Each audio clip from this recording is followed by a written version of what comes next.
Welcome to another one of these video chats talking about China and Iran. I am extremely lucky today to be talking with my old friend Anoush Ehteshami, who's prof of IR at Durham University.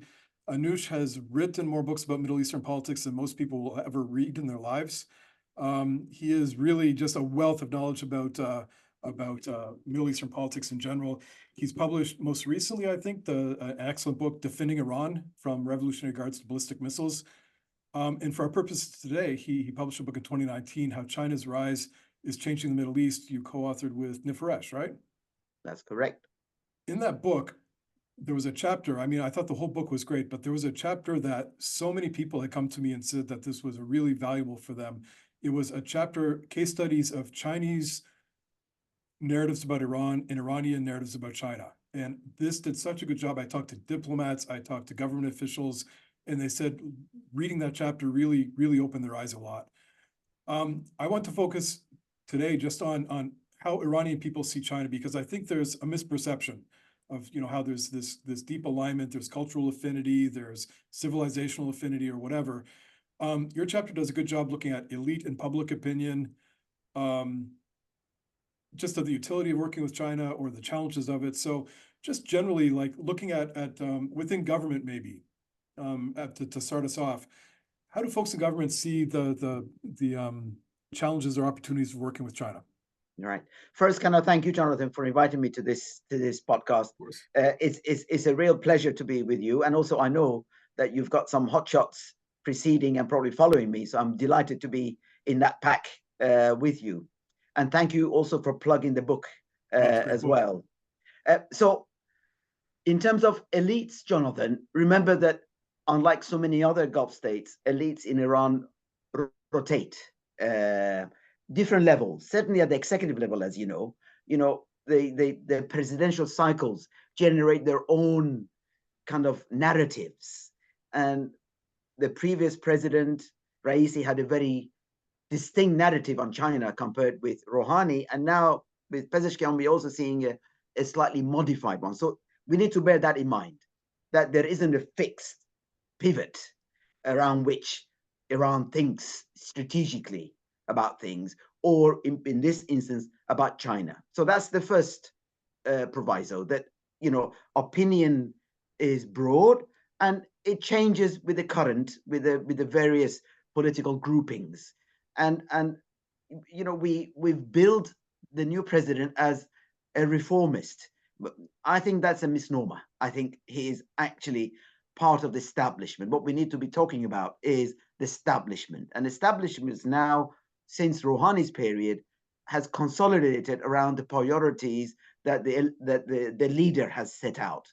One of those is divergence from the West and convergence with the East. And the East for them is broadly defined.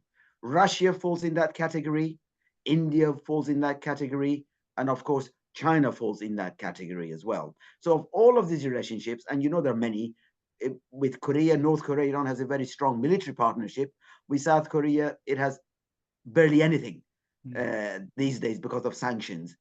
It values relationship with Japan, but it's dependent on China. So we got to break it down and say, look, there are priorities and there are places in which Iranians can actually reach into. And in that context, it's Russia, it's India, it's China. But of those three, when you look at the broader perspective, China is the one that hits all the buttons as far as the establishment is concerned. Why? Because it is a peer power to the United States. Unlike Russia, it's not at war with anybody yet. It has presence in the Persian Gulf, in Iran's neighborhood. It has this 25-year agreement with Iran that they have signed up to. And as you noted yourself in your recent publications, that the Chinese ambassador has now been summoned to the government to account for why there is so little fruit bearing from this 25-year agreement, right? But also there is a strategic, geopolitical, energy and defense partnership or component to this relationship with China that with India it lacks, and that with China, with Russia it lacks. Remember, Iran and Russia are actually energy competitors, not partners. So they align, when you look at these kind of areas of priorities, very nicely with China, right? But the problem is that from the elite perspective, China doesn't seem to be playing ball. They make promises, they don't deliver. They have endless MOUs, and China does this with everybody. Iran is not unique in this. The MOUs go nowhere. But for the establishment, when they see that China is more or less sitting on its hands when Iran is being threatened by Israel and the United States, that is kind of a big galling for them when they think that they've got this comprehensive strategic partnership, right? When they see that, Chinese, high level Chinese officials are in the region and they sign up to a press release that says the three islands belong to somebody else, that is galling to the establishment. When they see that they have a 25-year agreement with China, Saudi Arabia doesn't, UAE doesn't, but then on balance, it's peanuts in terms of trade and investment that goes with Iran compared with the UAE and Saudi Arabia. Even with Iraq now, Jonathan, there is more economic engagement than there is with Iran, right? China is pouring energy, excusing the pun, into revitalizing Iraq's energy infrastructure, right? Absence from Iran. Okay, you could say it's about sanctions, but I think sanctions are an easy excuse to cover these deeper set of tensions that have emerged now between Tehran and Beijing.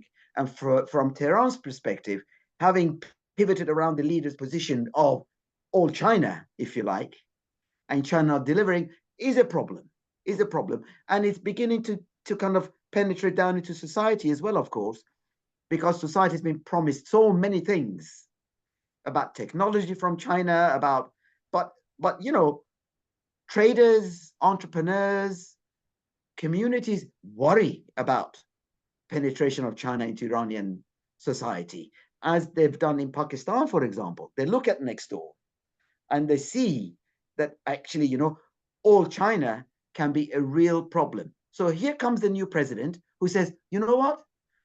We want to, redress our kind of vacuum of relations with the West. And we'll talk about JCPOA, we'll talk about sanctions, we'll talk about our behavior and so on. And lo and behold, Gaza happens, Lebanon happens, and that dialogue is closed off. What does the establishment then do? Fall back on this comfort zone, which it isn't in reality, of, well, we've got China. A very long answer to your question. Good. That gives us a lot to think about. I mean, I was thinking a lot while you're saying that, because I remember, when we were talking about the economic asymmetry of this relationship, and I was writing a paper a couple of years ago, and of course, China's been Iran's number one source of imports, number one export destination for about a dozen years in a row. And I wondered, how does Iran fit in China's, economic hierarchy? And it was between Kuwait and Venezuela, around 40th. And what you're describing, I think, creates kind of an indifference, right? Like Iran, when Iran looks at trade with China, it's almost, it's required, it's existential. And with China, it's got so many options, and I think they're very aware of it. So, with Iran, they if they're finding that the relationship is causing problems, it's very easy for China to drop them like a hot potato. So it makes a very complicated relationship, I think. And when you talked about, sorry, just go on. Well, I was speaking with Mehran Kamrab earlier today, and he had a really good book, a chapter in his recent book, Triumph and Despair. The chapter was called "A Very Political Economy." Yeah. When you mentioned sanctions, so one of the things I learned from Mehran's book, I'd always had this assumption that sanctions were the biggest explanation for why China's economic relationship was so poor with Iran. And then I read this chapter and went, oh my God, there's so much more going on. It's a very difficult market for foreign companies to engage in. It's not really designed for foreign involvement. The IRGC plays such an outsized role, local elites. And again, you can get what you want from this side of the Gulf very easily with few complications. So it is a pretty troubling economic relationship, I'm sure, for Iranian leaders. Oh, absolutely it is. And you know, all that Iran can offer materially is energy, right? But where is China getting his LNG from? Qatar. They've got this long-term agreement now with Qatar, which is draining the shared Pars field, right, and shipping it out of Qatar. China doesn't get what it wants from the Gulfies. It's got Russia. It can even import fracked gas from United States if it needs it. So in a sense, Iran's offering is limited. And in fact, China is so concerned about exposure is that Iran's oil is now going to Malaysia and then being redirected to China. Over 1 million barrels of oil a day is going into China that way. So obviously China is not open about this or transparent about this relationship. And then you've got to ask, as you've done, well, why? It's because it comes at a cost that China is not willing to pay for very little return. You know, the Europeans back in 2003, 2004 were doing their best to bring Iran into the WTO, the World Trade Organization. And I think that would have been transformative. And China was one of the countries that was really interested in this because they know from their own experience of just a couple of years earlier that once you're in WTO, the world opens up to you, right? Ahmadinejad came to power in 2005. That didn't happen. And I think that is one of the fundamental problems that China, as part of the capitalist order, has with Iran's closed economy, that it cannot access it with the same ease and low cost that it can all of the other West Asian countries, including Iraq. And for that, it can stay away. But to make things even more problematic, of course, is that Iran is not a passive geopolitical actor. It's an interfering geopolitical actor. Who suffers from diversion of maritime traffic from the Red Sea? China, right? It is their traffic which is now having to go halfway around the world to reach our markets in Europe and in the United States, in the North Atlantic. You know, Houthis get their weapons from Iran. Iran has given them the wherewithal to create mayhem in the Red Sea. And who is defending the Red Sea? United States and Britain, right? Not Saudi Arabia, not Egypt, not these other countries that China's got relations with. It's the West which is doing this. It's Israel which is targeting the Houthis. And Iranians are still saying Houthis are part of the Axis resistance. You know, that doesn't sit comfortably with a China that wants peace and stability and quiet for business. I think it's interesting because you can see at this systemic level where both countries, profess like we want a multipolar world order, and there's kind of an agreement on this. But at the regional level, they're completely at odds. Like you say, China prizes stability in the Middle East because it's not a first tier concern for China. What they want is a place where they can do business and get energy at a low cost. And Iran raises the cost on everything China wants here. So on this bigger scale, where they're in competition with the US, where they're coordinating in BRICS or SCO or whatever, they can work together on this and complement each other very nicely. But at this granular level, when it really counts, they both seem to really diverge in a lot of really interesting ways. Indeed, and of course, so we now have the kind of a the assurance, if you can one call it that, Jonathan, that Israel will not attack Iran's energy and nuclear facilities, right? Okay, so you go, phew, but still, the assumption is that there's going to be one hell of a military dimension to the Iranian-Israeli situation, right? And sitting in Beijing, I would be terrified of anything that is about to come this way. Okay, so you could isolate Iran, but you cannot then cut off the UAE, Qatar, Kuwait, Saudi Arabia, and the rest of them from the fallout from this. You cannot isolate them.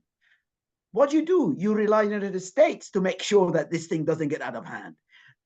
It shows your dependence on your peer rival over and over and over again. Yeah. So Iran, if anything, reinforces China's vulnerabilities rather than enhancing China's position in this region.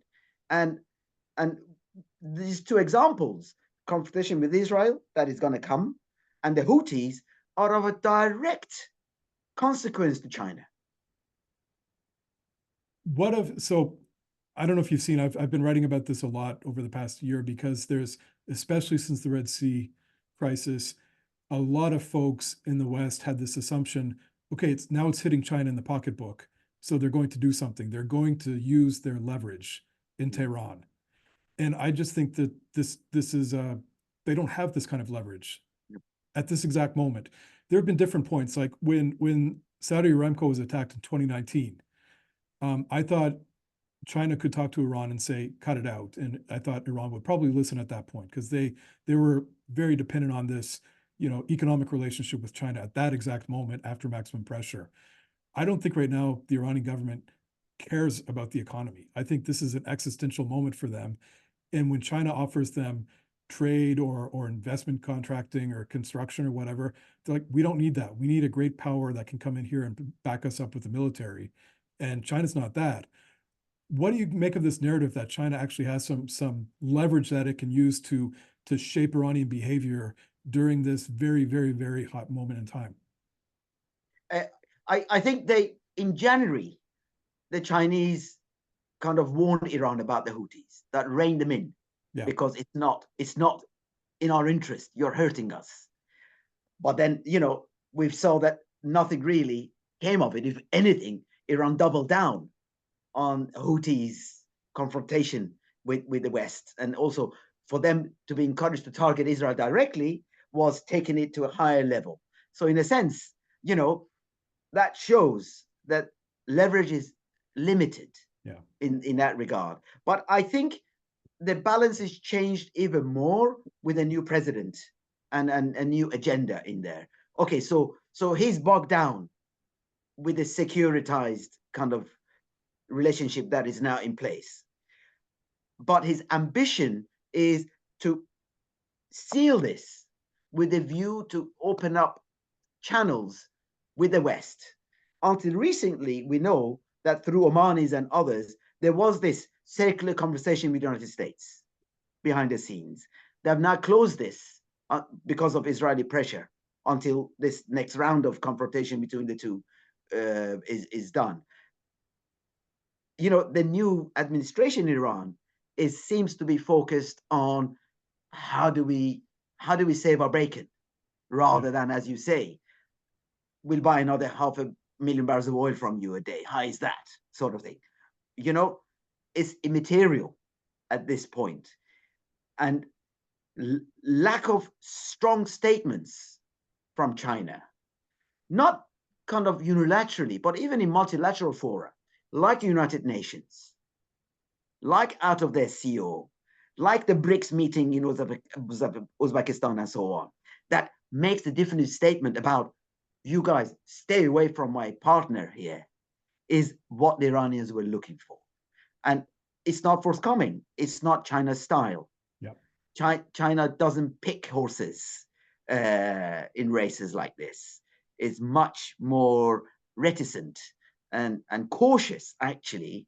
And it doesn't want to be seen even as a great power, because it knows that comes with costs. And Iran is constantly challenging China to show whether it wants to be a great power or not.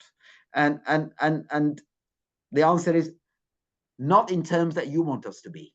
No, not yet anyways. And they much rather have their own neighborhood secured than constantly worrying about what's happening in West Asia. I mean, there is one argument, Jonathan, that says it's in China's interest to keep the Americans happy in the Gulf, to keep them busy in the Gulf because they leave Taiwan and the Korean Peninsula alone. I don't buy this. I don't see these theaters as organically isolated. I see them as organically linked. The more United States is engaged in the Gulf, the more material presence it has in Eurasia, and the more it is engaged in the Gulf, the higher the cost of that will be for China in the long run, because these relationships are not going to be open for China to exploit. And if Iran threatens the UAE, UAE goes to the United States for protection, not to China, not to Russia. The Saudis will coordinate with the United States over their national security, not with India, not with China. And Beijing realizes this. And of course, it knows it can't do anything about it.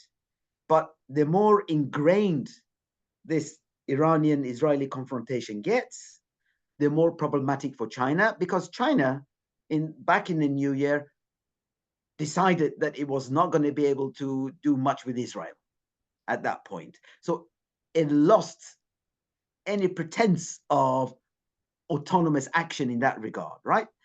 Thinking that with Iran on its side, Arab street opinion and so on, this thing will blow over.